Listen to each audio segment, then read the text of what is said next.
Bonjour à tous, je suis Laurent Allard, associé co-gérant de Family & Co, et je suis heureux de vous recevoir aujourd'hui pour vous présenter les résultats de notre deuxième étude Family & Co. Nous avions mené une première étude l'année dernière sur le thème des clés de l'engagement dans l'actionnariat familial, et dans le sillage de cette première étude, nous avons lancé une deuxième étude, après les clés de l'engagement, sur les rôles et contributions des actionnaires familiaux dans le cadre du projet familial. Nous avons piloté cette étude et porté cette étude avec deux partenaires. D'abord le Transmission Lab, qui est un fonds de dotation dédié à la recherche scientifique sur les transmissions d'entreprises, et puis la Caisse d'épargne Rhône-Alpes, qui nous accompagne dans la diffusion des résultats de cette étude.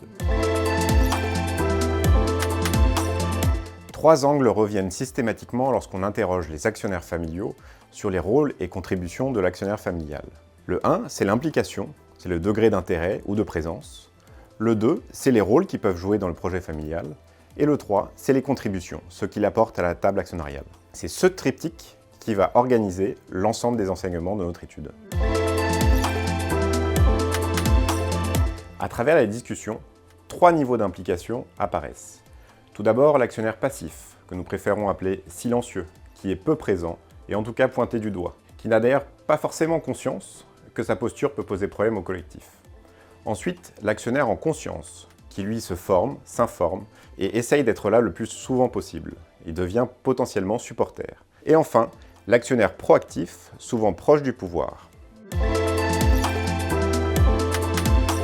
Les rôles, ce sont les places que les actionnaires jouent dans le projet familial.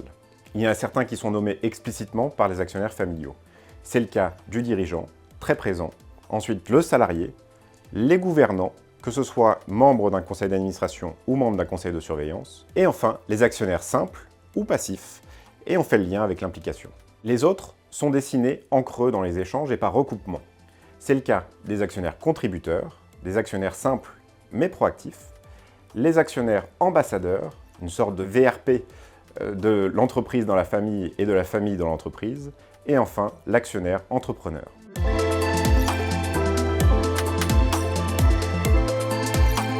Les données statistiques ont montré que certains rôles sont perçus comme plus légitimes ou centraux, comme le rôle de dirigeant et de gouvernant, tandis que d'autres restent plus discrets, peut-être marginalisés, comme le rôle d'ambassadeur ou d'actionnaire simple et passif. Cette hiérarchie varie fortement selon les profils d'actionnaires, comme l'âge, le genre, statut, la position dans la famille ou dans l'entreprise. Par exemple, les actionnaires femmes valorisent davantage les fonctions non opérationnelles que les hommes, alors qu'elles valorisent nettement moins le rôle de dirigeant. Il y a une forte présence et de constance du rôle de dirigeant au travers toutes les générations. C'est un rôle central.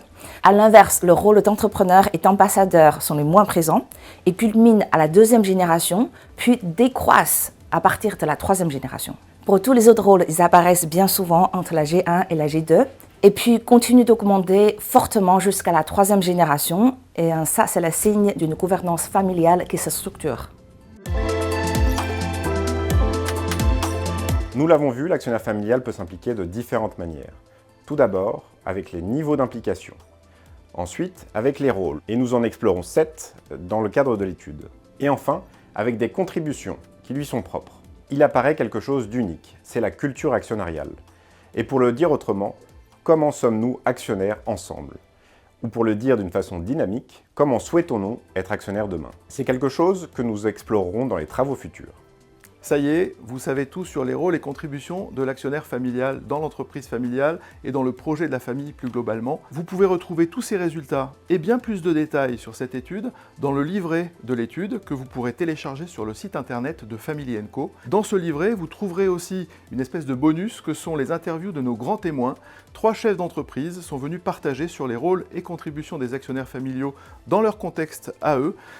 Et c'est très intéressant. Et donc je vous propose de retrouver tout ça sur notre site internet et vous souhaite une très bonne lecture. À très bientôt.